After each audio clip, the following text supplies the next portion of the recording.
Cruise drugs case में आर्यन खान की जमानत को लेकर सुनवाई शुरू हो गई है। आर्यन खान समेत बाकी सभी आरोपी, additional solicitor general Anil Singh, ये तमाम लोग कोर्ट में पहुंच गए हैं।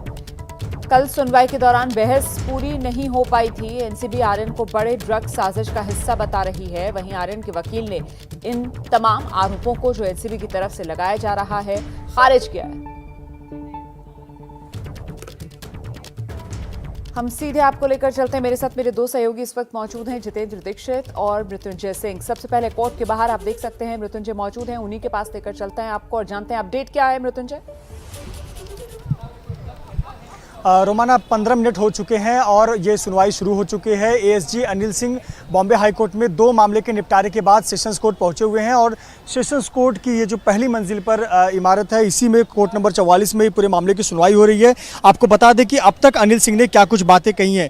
अनिल सिंह ने कहा है कि शुरुआती जाँच में आरोपी के इंटरनेशनल लिंक सामने आए हैं, ये सभी एक दूसरे से जुड़े हुए हैं, इसीलिए चाहे वो आर्यन खान हो, चाहे अरबाज मर्चेंट हो, इन सबको अलग अलग रूप से नहीं देखा जा सकता है। हमारे पास इन सबके व्हाट्सएप चैट हैं, अन्य सबूत हैं और एक वजह है, इन्हें गिरफ्तार करने के पीछे का एक कारण है, इसलिए उन्हें गिरफ्तार किया गया है। साथ ही साथ एएसजी अनिल सिंह ने व्हाट्सएप के चैट के कुछ हिस्सों को पढ़कर बताया कि अंतर्राष्ट्रीय जो ड्रग पेडलिंग है उसकी बात सामने आई है। यहाँ पर जो बात सामने आई है कि आर्यन खान और अरबाज मर्चेंट ये दोनों साथ में ड्रग्स का सेवन करने वाले थे।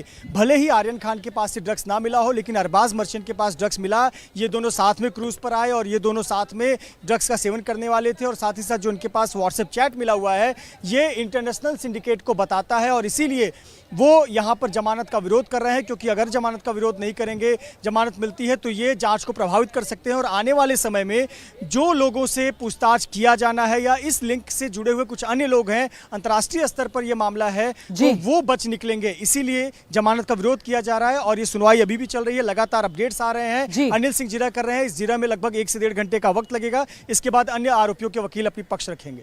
आप रहिए मेरे साथ, लौटूंगी आपके पास। जितेंद्र दीक्षित के पास जरा दर्शकों को लेकर चलते हैं। और जितेंद्र, ये जिस तरीके की दलीलें अभी एनसीबी की तरफ से अदालत में रखी जा रही हैं, सबसे पहले तो जानकार क्या कह रहे हैं? क्या आज ये सुनवाई पूरी हो जाएगी, फैसला आने की आज कोई उम्मीद, या ये मामला अभी और लंबा चलेगा?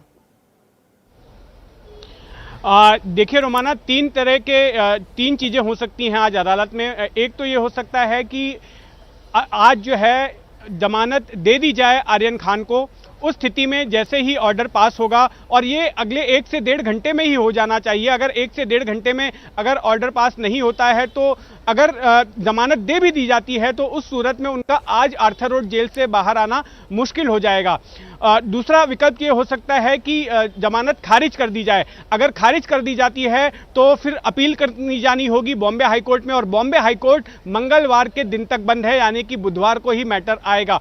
और तीसरा विकल्प ये हो सकता है कि मैटर प्रोलॉन्ग करे, आज कार्रवाई खत्म ना हो पाए और ऐसी सूरत में फिर बुधवार के दिन आगे की कार्रवाई होगी, या ऑर्डर के लिए बुधवार के दिन जज रख सकते हैं। तो इन सभी सूरतों में 5 दिनों तक आर्थर रोड जेल में रहना होगा आर्यन खान को, अगर अब से कुछ देर में ही उनकी जमानत का ऑर्डर नहीं आता है। जहां तक जानकारों का सवाल है तो मैं आपको बता दूं कि जानकारों का यह मानना है कि चूंकि आर्यन खान के पास से, उसके पोजीशन से कोई भी ड्रग्स नहीं मिला है, उसके साथ जो दोस्त है अरबाज मर्चेंट, उनके पास से मिला, और ये बात खुद एनसीबी के अपने पंचनामे में लिखी गई है। तो ऐसी स्थिति में डिफेंस लॉयर्स इसी बात पर रिलाई कर रहे हैं, क्योंकि उनके पास पोजीशन नहीं मिला है और सिर्फ उनका ओरल कन्फेशन रहा है कि हाँ मैं भी ये लेने वाला था। तो ऐसी स्थिति में इस ग्राउंड पर उनको जमानत मिल सकती है, ऐसे डिफेंस लॉयर्स का भरोसा है। बड़ी बात आप बता रहे हैं। दरअसल ये पूरा मामला जो है, आर्यन खान के जो वकील हैं उनकी तरफ से सबसे बड़ी दलील आर्यन खान के बचाव में यही दी जा रही है कि आर्यन खान के पास से किसी तरीके की कोई ड्रग्स बरामद नहीं हुई है। और इसी को काउंटर करने के लिए एनसीबी के वकील अभी जो बात रख रहे हैं अदालत के सामने वो ये कि साहब इन तमाम आरोपियों के तार एक दूसरे से जुड़े हुए हैं, किसी को भी इस मामले से अलग करके नहीं देखा जा सकता। हम सीधे आपको लेकर चलते हैं। मेरे साथ मेरे दो सहयोगी इस वक्त लगातार बने हुए हैं इस खबर पर।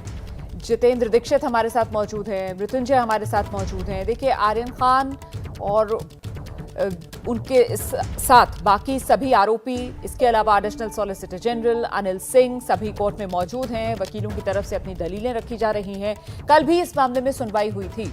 सुनवाई के दौरान बहस पूरी नहीं हो पाई थी, इसीलिए आज भी दलीलें रखने का काम फिलहाल जारी है। एनसीबी जो है वो आर्यन को बड़े ड्रग्स साजिश का हिस्सा बता रही है। वहीं आर्यन खान के वकील ने इन तमाम आरोपों को खारिज किया है।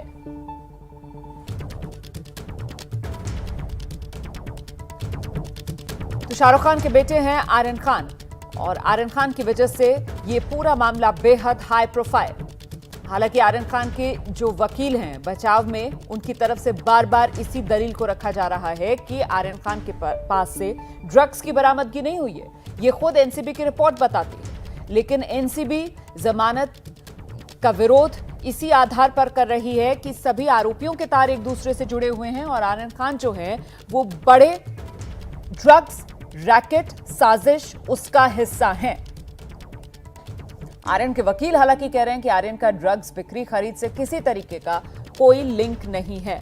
तो मृत्युंजय के पास चलते हैं। मृत्युंजय, अभी भी एनसीबी की तरफ से जो वकील हैं उनकी तरफ से ही दलीलें रखी जा रही हैं?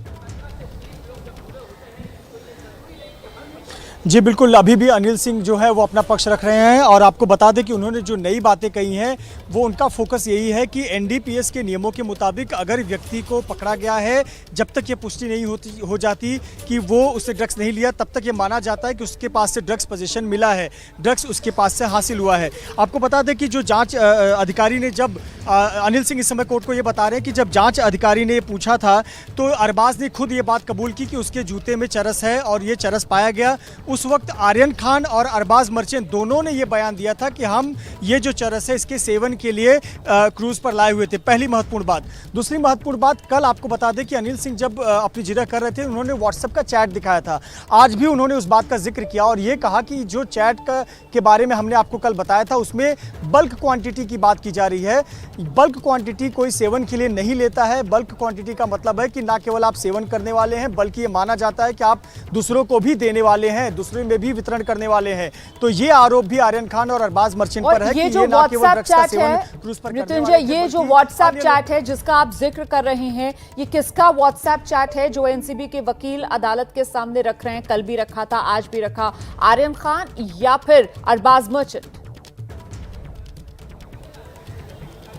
जी आपको बता दें कि आर्यन खान के चैट की बात कर रहे हैं हम, और आर्यन खान के फ़ोन को सीज किया गया था, उनके चैट को बरामद किया गया और 2019 से लेकर 2021 तक का चैट जो है वो एनसीबी के पास है और यहाँ पर बल्क क्वांटिटी में ड्रग्स लाने की बात इस चैट में की गई है। आपको बता दें कि चैट को पढ़कर नहीं बताया गया है, सीधे जज को ये बताया गया है और आज कल तो सामने सिर्फ जमा किया गया था और आज उसका जिक्र किया गया है कि देखिए उसमें बल्क क्वांटिटी की बात की जा रही है। और सबसे महत्वपूर्ण है कि जिस प्रकार के ड्रग्स के नाम लिखे गए ये हार्ड ड्रग्स माने जाते हैं। इसे एनसीबी इसे हार्ड ड्रग्स की कैटेगरी में रखती है और उन ड्रग्स को ज़्यादा मात्रा में लाने की बात की जा रही है। यानी ये बताया जा रहा है यहाँ पर अनिल सिंह के द्वारा कि अरबाज मर्चेंट और जो शाहरुख खान के बेटे हैं आर्यन, ये दोनों लोग न केवल खुद सेवन करना चाहते थे बल्कि वितरण के लिए भी लाना चाहते थे। बात आप कह रहे हैं कि साहब एनसीबी की तरफ से अभी अदालत के सामने दलील ये रखी जा रही है कि आर्यन खान के पास से अगर ड्रग्स सीधे तौर पर बरामद नहीं हुई है तो वो बात बेमानी हो जाती है, क्योंकि ये जो बड़ा हिस्सा है साजिश का उसमें आर्यन खान शामिल है और इसी के लिए सबूत के तौर पर व्हाट्सएप चैट भी जो एनसीबी के वकील हैं वो अदालत वकील साहब जो हैं वो जज साहब के सामने रख रहे हैं।